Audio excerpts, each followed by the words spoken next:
Olá, sejam todos muito bem-vindos de volta ao projeto Bíblia em 365.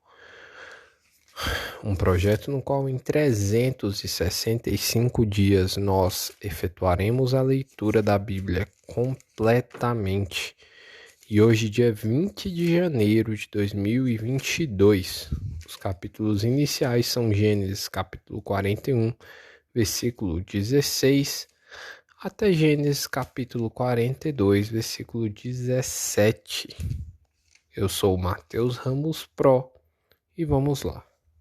Gênesis capítulo 41, versículo 16.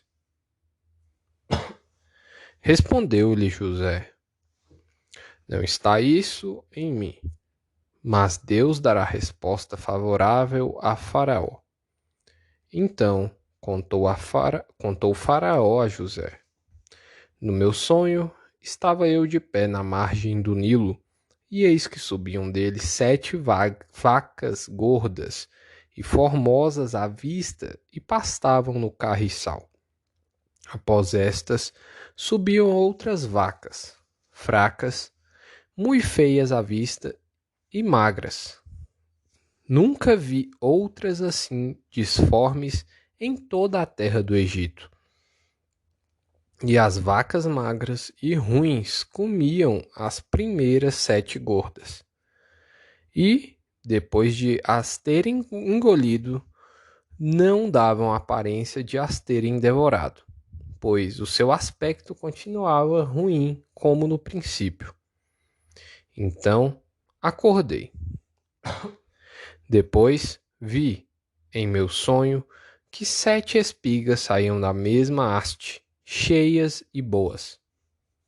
Após elas, nasceram 7 espigas secas, mirradas e crestadas do vento oriental. As 7 espigas mirradas devoravam as 7 espigas boas. Contei-o aos magos, mas ninguém houve que me o interpretasse. Então lhe respondeu José: O sonho de Faraó é apenas um. Deus manifestou a Faraó o que há de fazer. As 7 vacas boas serão 7 anos. As 7 espigas boas também 7 anos. O sonho é um só. As 7 vacas magras e feias, que subiam após as primeiras, serão 7 anos, bem como as 7 espigas mirradas e crestadas do vento oriental serão 7 anos de fome. Esta é a palavra, como acabo de dizer a Faraó, que Deus manifestou a Faraó que ele há de fazer. Eis aí vem 7 anos de grande abundância por toda a terra do Egito. Seguir-se-ão 7 anos de fome, e toda aquela abundância será esquecida na terra do Egito, e a fome consumirá a terra. E não será lembrada a abundância na terra, em vista da fome que seguirá, porque será gravíssima. O sonho de Faraó foi dúplice, porque a coisa é estabelecida por Deus, e Deus se apressa a fazê-la. Agora, pois, escolha Faraó um homem ajuizado e sábio e o ponha sobre a terra do Egito. Faça isso, Faraó, e ponha administradores sobre a terra, e tome a 5ª parte dos frutos da terra do Egito, nos 7 anos de fartura. Ajuntem os administradores toda a colheita dos bons anos que virão. Recolham cereal debaixo do poder de Faraó, para mantimento nas cidades, e o guardem. Assim, o mantimento será para abastecer a terra por 7 anos da fome que haverá no Egito, para que a terra não pereça de fome. José como governador do Egito. Versículo 37. O conselho foi agradável a Faraó e a todos os seus oficiais. Disse Faraó aos seus oficiais: Acharíamos, porventura, homem como este, em quem há o Espírito de Deus? Depois disse Faraó a José: Visto que Deus te fez saber tudo isto, ninguém há tão ajuizado e sábio como tu. Administrarás a minha casa, e à tua palavra obedecerá todo o meu povo. Somente no trono eu serei maior do que tu. Disse mais Faraó a José: Vês que te faço autoridade sobre toda a terra do Egito. Então tirou Faraó o seu anel de sinete da mão e o pôs na mão de José. Fê-lo vestir roupas de linho fino e lhe pôs ao pescoço um colar de ouro. E fê-lo subir ao seu segundo carro, e clamavam diante dele: Inclinai-vos. Desse modo, o constituiu sobre toda a terra do Egito. Disse ainda Faraó a José: Eu sou o Faraó, contudo, sem a tua ordem ninguém levantará mão ou pé em toda a terra do Egito. E a José chamou Faraó de Zafenate Paneia, e lhe deu por mulher a Azenate, filha de Potifera, sacerdote de On. E percorreu José toda a terra do Egito. Era José da idade de 30 anos quando se apresentou a Faraó, rei do Egito, e andou por toda a terra do Egito. Nos 7 anos de fartura, a terra produziu abundantemente. E ajuntou José todo o mantimento que houve na terra do Egito durante os 7 anos, e o guardou nas cidades. O mantimento do campo ao redor de cada cidade foi guardado na mesma cidade. Assim, ajuntou José muitíssimo cereal, como a areia do mar, até perder a conta, porque ia além das medidas. Antes de chegar à fome, nasceram 2 filhos a José, os quais lhe deu Azenate, filha de Potífera, sacerdote de On. José, ao primogênito, chamou de Manassés, pois disse: Deus me fez esquecer de todos os meus trabalhos e de toda a casa de meu pai. Ao segundo, chamou-lhe Efraim, pois disse: Deus me fez próspero na terra da minha aflição.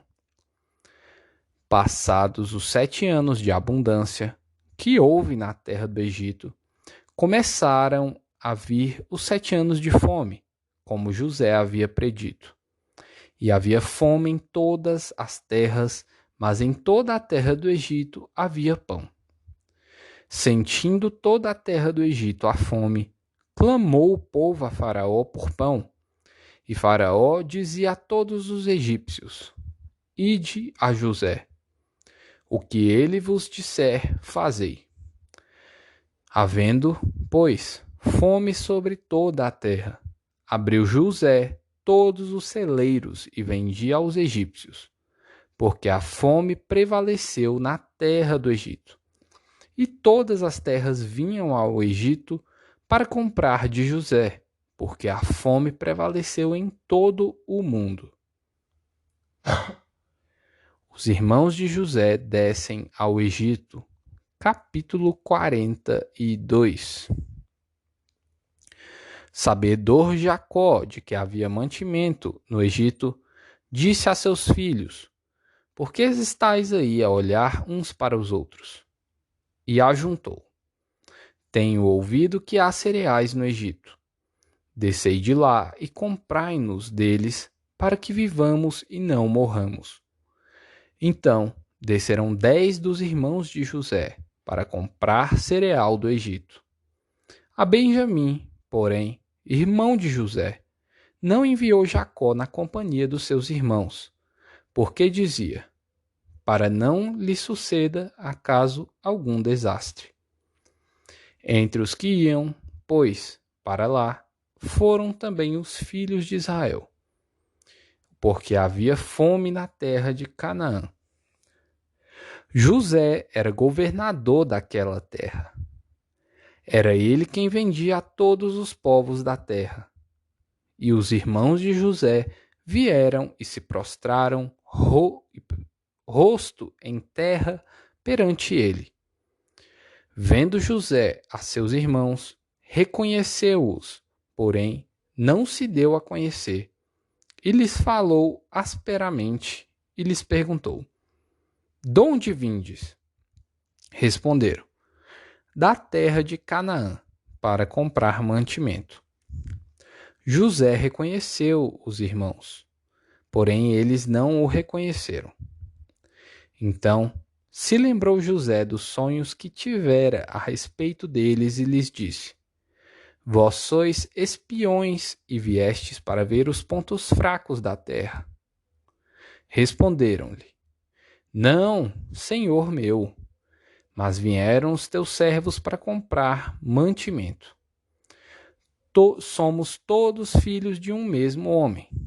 Somos homens honestos. Os teus servos não são espiões.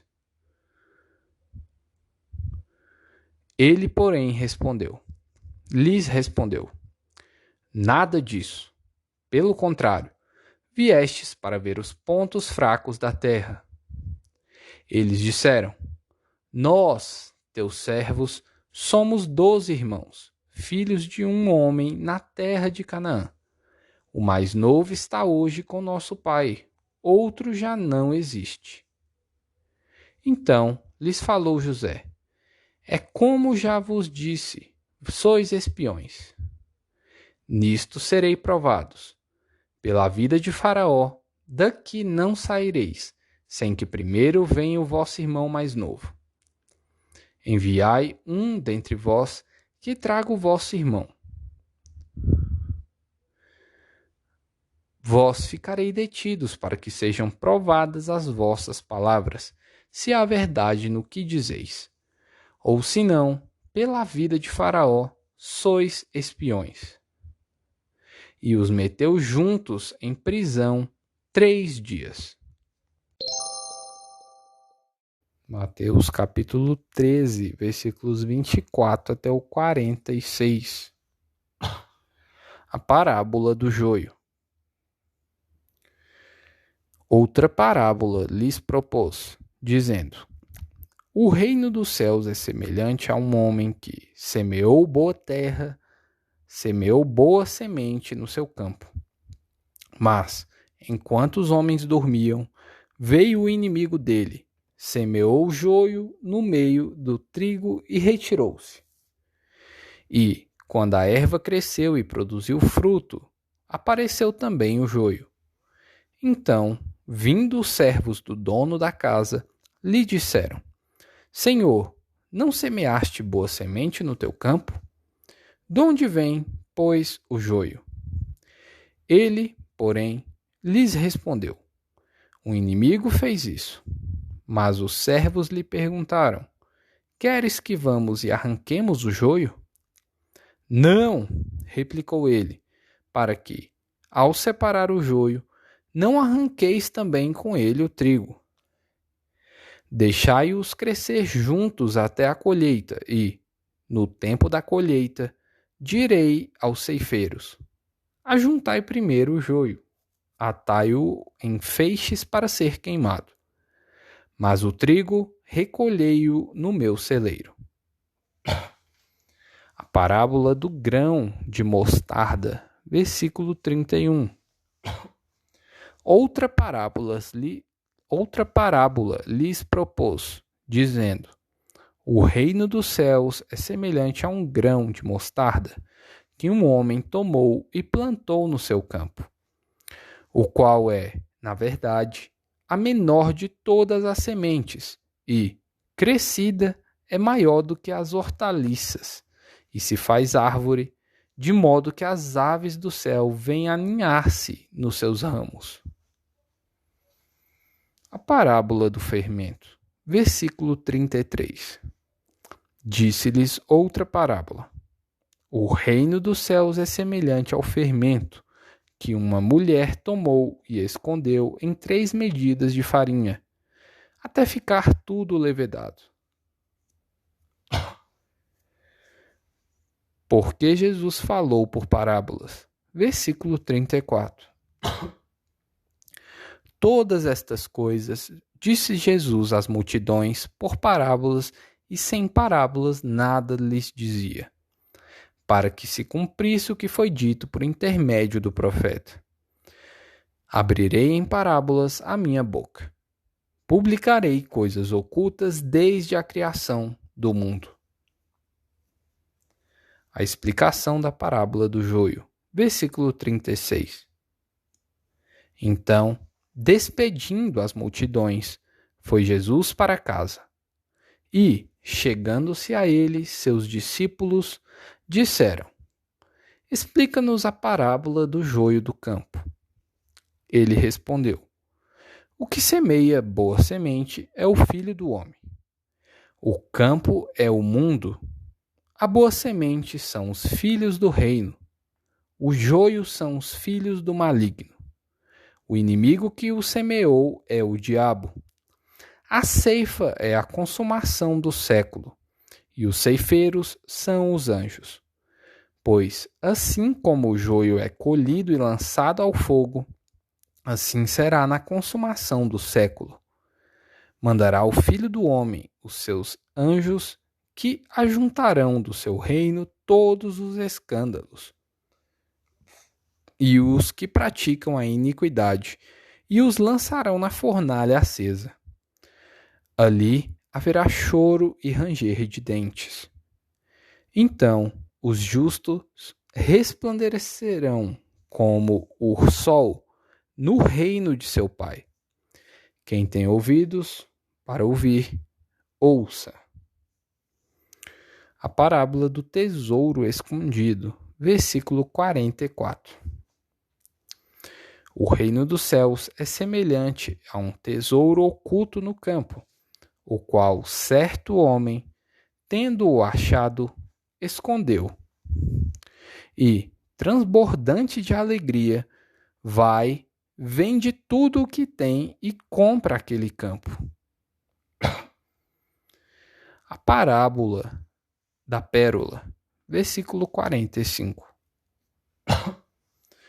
O reino dos céus é também semelhante a um que negocia e procura boas pérolas.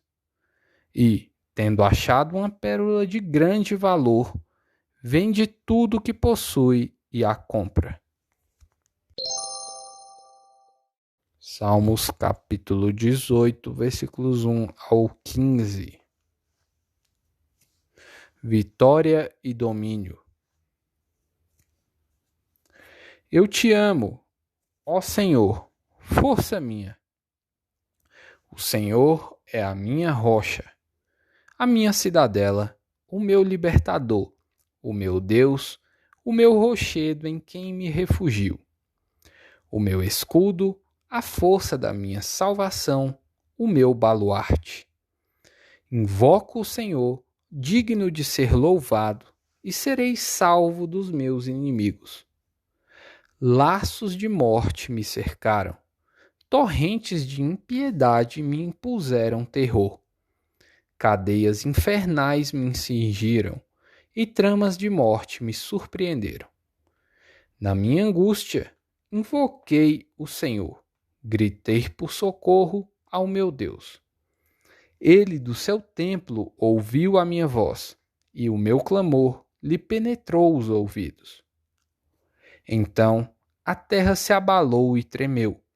Vacilaram também os fundamentos dos montes e se estremeceram, porque ele se indignou. Das suas narinas subiu fumaça, e fogo devorador da sua boca. Dele saíram brasas ardentes. Baixou ele os céus e desceu, e teve sob os pés densa escuridão. Cavalgava um querubim e voou, sim, levado velozmente nas asas do vento. Das trevas fez um manto em que se ocultou. Escuridade de águas e espessas nuvens dos céus eram o seu pavilhão. Do esplendor que diante dele havia, as densas nuvens se desfizeram em granizo e brasas chamejantes. Trovejou, então, o Senhor nos céus. O Altíssimo levantou a voz, e houve granizo e brasas de fogo. Despediu as suas setas e lhe espalhou os meus inimigos, multiplicou os seus raios e os desbaratou. Então se viu o leito das águas, e se descobriram os fundamentos do mundo, pela tua repreensão, Senhor, e pelo iroso resfolgar das suas narinas.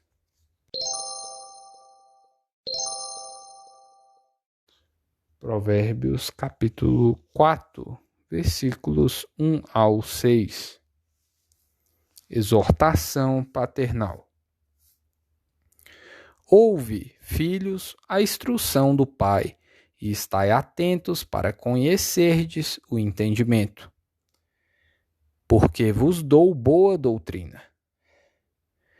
Não deixeis o meu ensino.